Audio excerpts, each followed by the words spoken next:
झारखंड में एक तरफ भाषा का विवाद चल रहा है, दूसरी तरफ स्थानीयता को लेकर भी लोग मुखर के साथ आवाज उठा रहे हैं। लेकिन इन तमाम वाद विवाद के बीच में जो असल मुद्दे हैं, जो रोजगार का विषय है, जो बेरोजगारों का विषय है, वो कहीं न कहीं गौण होता हुआ जा रहा है। इस वक्त हमारे साथ मौजूद हैं आसू की नेत्री पार्टी की फेस भी हैं, और इस वक्त हमारे साथ मौजूद हैं वर्षा गाड़ी जी। वर्षा जी, चूंकि आप तो पार्टी से आपका पुराना ताल्लुक रहा है, जो जंगल ज़मीन की पार्टी है, लेकिन आज उसी बिंदु पर देखिए पूरा झारखंड कहीं न कहीं उद्वेलित होता हुआ नजर आ रहा है। क्या लग रहा है जो वर्तमान सरकार है वो क्या रोजगार को लेकर के, नौजवानों को लेकर के बहुत संवेदनशील नहीं है? जिस तरह से आप देख ही रहे हैं कि ये सरकार जब से बनी है तब से कहीं ना कहीं अपने जो कमिटमेंट किया था, यानी कि अपने घोषणा पत्र में जो बातें कही थी, वो बातें उभर कर वो कहीं पे सामने नहीं आ रहा है। चाहे वो स्थानीयता की बात हो, 1932 के खतियान की बात हो, या रोजगार की बात हो।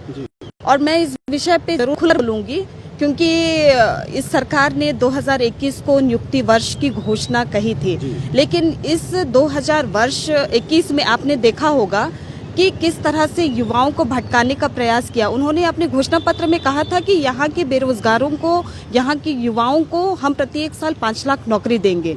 यहाँ नियुक्ति तो नहीं हो पाई, बल्कि यहाँ जो नियुक्त हुए थे सहायक पुलिसकर्मी या स्वास्थ्य कर्मी या आंगनबाड़ी सेविका, पारा टीचर के जो मुद्दे यहाँ पे थे, आप देखे होंगे कि कहीं ना कहीं वो सारे इस सरकार से असंतुष्ट है। यानी कि कहा जाए तो यहाँ पे नियुक्ति के बदले यहाँ पे बेरोजगार किया जा रहा है लोगों को।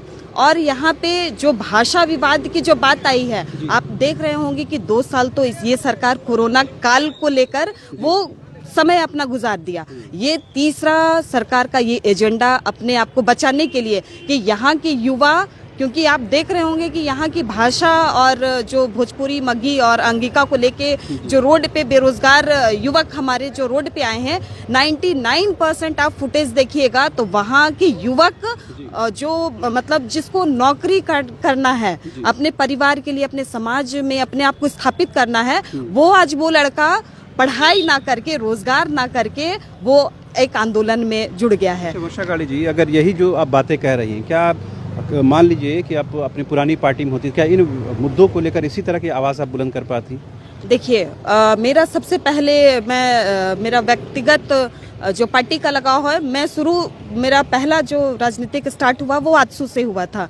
उतार चढ़ाव के कारण चूंकि मुझे पार्टी से निष्कासित किया गया था, तो किसी ना किसी कारण से अपने आप को एक छत चाहिए होता है, तो वो मैंने जेएमएम ज्वाइन किया था। लेकिन कहीं ना कहीं ये मुझे लगा कि ये मेरे जो झारखंड जिस उद्देश्य के साथ हमारे पूर्वजों ने लिया था, वहाँ के सोच और हम जिस दल में रहे हैं, वो जमीन आसमान का अंतर मुझे वो दिखा। इसलिए मैंने विधानसभा चुनाव के पहले, क्योंकि विचार ना मिलने के कारण से, और हमारा एक सोच है, भले हम उस झारखंड के आंदोलन में नहीं रहे, लेकिन जिस आंदोलन की रूपरेखा हमारे पूर्वजों ने दिया, ये हमारे खून में है। और वो विचार नहीं मिलने के कारण मैं उस घर को त्यागी और आजसू पार्टी में फिर से इस झारखंड को नया झारखंड बनाने के लिए अपना अभिव्यक्ति या व्यक्तिगत मैं योगदान दे रही हूँ। अभी क्या लगता है, अगर जेएमएम जो कहती है कि हम मूलवासियों, आदिवासियों की पार्टी हैं, जल जंगल ज़मीन की पार्टी हैं, यहाँ की आंदोलनकारी पार्टी हैं, तो आखिर क्या वजह है कि इतना कुछ उसके साथ तमगा होने के बावजूद भी वो पार्टी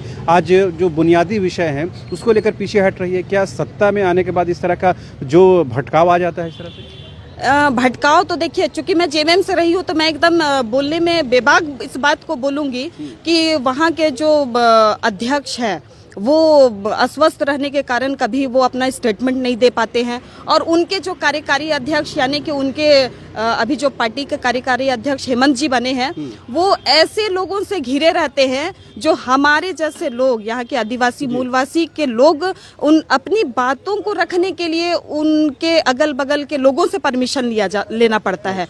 तो जब अपनी बात हम जिसके सामने नहीं रख पाएंगे, तो जो लीडर अपनी बात नहीं रख पाएंगे, तो आम जनता उनके पास क्या बात रख पाएगी। इसलिए हम चाहते हैं कि यहाँ जो बात हेमंत जी कहते हैं कि हमारी पार्टी जल जंगल जमीन की पार्टी है, भाषा संस्कृति की पार्टी है, तो ये कथनी और करनी की पार्टी है। यहाँ जमीन में कुछ और करने में कुछ, ये विश्वास करते हैं। मतलब जिन उद्देश्यों के साथ झारखंड मुक्ति मोर्चा का गठन किया गया, क्या वो उद्देश्य से पीछे हट गई ये पार्टी, ऐसा लगता है? बिल्कुल उद्देश्य से पीछे हटी भी है और भटकी भी है, क्योंकि उनके पिताजी यहाँ के सबसे बड़े अगुवा, यानी कि झारखंड को अलग राज्य बनाने में आज इतिहास के पन्नों को पलट के देखा जाए तो उनके पिताजी का नाम सबसे पहला लिस्ट में आता है।